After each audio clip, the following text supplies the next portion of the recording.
असलन तुहाडे कोल कप्पे हुए कपड़े हैं, टुके हुए कपड़े हैं, अगर तुहाडे कोल जुत्तियां कप्पी हुई हैं, टुकी हुई हैं, होर पैर किसी भी किस्म दे तुसां यार गिनता हो अगू सेटअप तुसां आप कर गिनसो साडे व्यूअर नूं भी दसो कि वो तुहाडी हेल्प किंजी करें।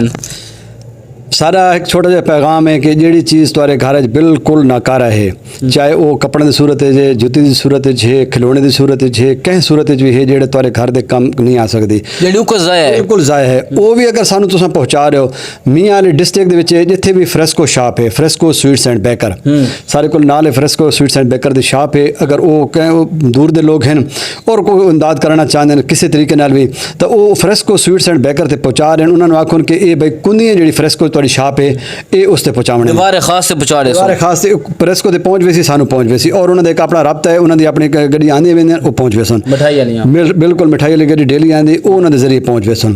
तो जी चीज़ भी तुम अपने समझेंदे हो कि कहीं कम दी नहीं, अगर तुम बेहतर तो है कि नेकी का एक तरीका कार है, नवा समान तरीका कार है कि अगर तुम वेंदे पे हो और तुम पैर नाल एक जड़ा पत्थर पे हटा छोड़ा है तो तुम्हारी नेकी लिखी गई है, लेकिन तुम भरे बाजार झुके आओ पत्थर चाहे साइड ते रखे है उसकी नेकी का सवाब होर होवे। क्या मिसाल है, ठीक है जी। इसी तरीके नाल अल्हम्दुलिल्लाह हुण मेरे अहलियाने कुंदियाँ जड़े हैं उन्हें इतना शऊर आ गया कि कल भी और उस तो पहले भी सानू कपड़े जड़े मिले हैं वो इस्त्री शुदा प्रेस कलफ लगे हुए और उत्ते कली चढ़ी हुई, बच्चे जनाब वाली जुतियाँ घिन के पालिश थी हुई उत्ते कलियाँ चढ़ी हुई। ये मेरा पैगाम जड़ा पहुँचा तो मैंने बड़ी खुशी थी है कि हुण नेकी का रुझान बड़ा खूबसूरत हो गया और नेकी का रुझान बढ़ गए। और अगर किसी को इस्तात नहीं है, ज़राया नहीं है कपड़े घिना असां इतने इस्त्री भी कर सां, असां धो भी घिनसां, असां इस्त्री भी कर घिनसां, असां स्टिचिंग भी कर घिनसां। अगर कोई जुतियां की स्टिचिंग करनी है जुतियां की स्टिचिंग कर घिनसां, पॉलिश कर ताकि जल्द अल्लाह की रात असां देवां तो वो चीज़ खूबसूरत हो। मसलन तुहाडे कोल कप्पे हुए कपड़े हैं, टुके हुए कपड़े हैं, अगर तुहाडे कोल जुत्तियां कप्पी हुई हैं, टुकी हुई हैं, होर पैर किसी भी किस्म दे तुसां यार गिनता हो अगू सेटअप तुसां आप कर गिनसो। साहब हुण पिछले गंढ खोली उसे 2 जोड़े बच्चों के हैं, बाकी कोई 7-8 बच्चों दी वड्डां दी सलवारां हैं। हुण तुम सोच सकते हो कि सलवार को चागिन सी यार एक छड़ी सलवार बच्चों की वड्डां दी पईयां छोटियां वड्डियां सारी लेकिन वो भी अल्हम्दुलिल्लाह बच्चों के काम आईयां और उन्होंने बड़ी खुशी नाल उन्होंने कीतियां। अजर कितना ज़्यादा सी बड़ी खुशी नाल उन्होंने कीतियां और अल्लाह पाक उन्होंने कबूल करे जेडे लोग देंदे पैन। और अल्लाह पाक सारे पुराने बुजुर्ग सुने आदे होंदे भाई अल्लाह देंदा नूं देवे, बिल्कुल छोटा जिहा लफ्ज़ है भाई अल्लाह देंदा नूं देवे उन्हां नूं न देवे जेडे सब बन के बाह वेंदन।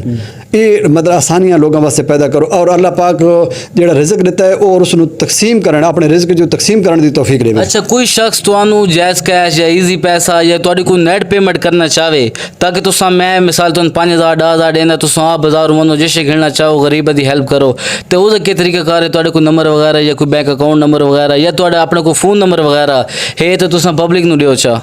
ठीक है जी, सारा बिल्कुल जायज़ अकाउंट नंबर है लेकिन सारी पहली कोशिश होती है कि अपने हथ नाल बंदा देवे। तुसां बिलफर्ज मैं रिंग किया है कि दूर पार शहर चूँ तुसां मदद करना चाहते हो तो मैं तुहानूं दस्सां कि भाई फलानी जगह ते एक औरत है मर्द है घर है राशन उसनूं देवना है फलानी शे देवनी है तो मैं तुहाडा राबता करा देना कि ताकि तुसां आप दे सको।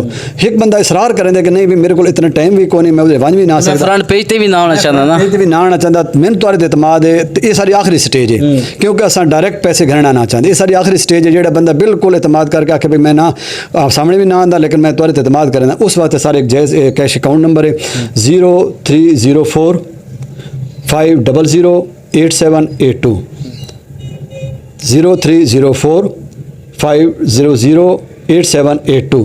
ठीक है जी 4 587 82। ठीक है जी शुक्रिया थोड़ा बड़ी बड़ी मेहरबानी बड़ी नवाजिश थे बड़ा अच्छा काम है सन दिलों खुशी थी है थोड़ा इंटरव्यू करके बड़ा मज़ा आया है। ये था जी आज का हमारा व्लॉग। मज़ीद ऐसी वीडियो देखने के लिए डेली मियाँ वाली को सब्सक्राइब कर दीजिएगा। अल्लाह हाफिज़।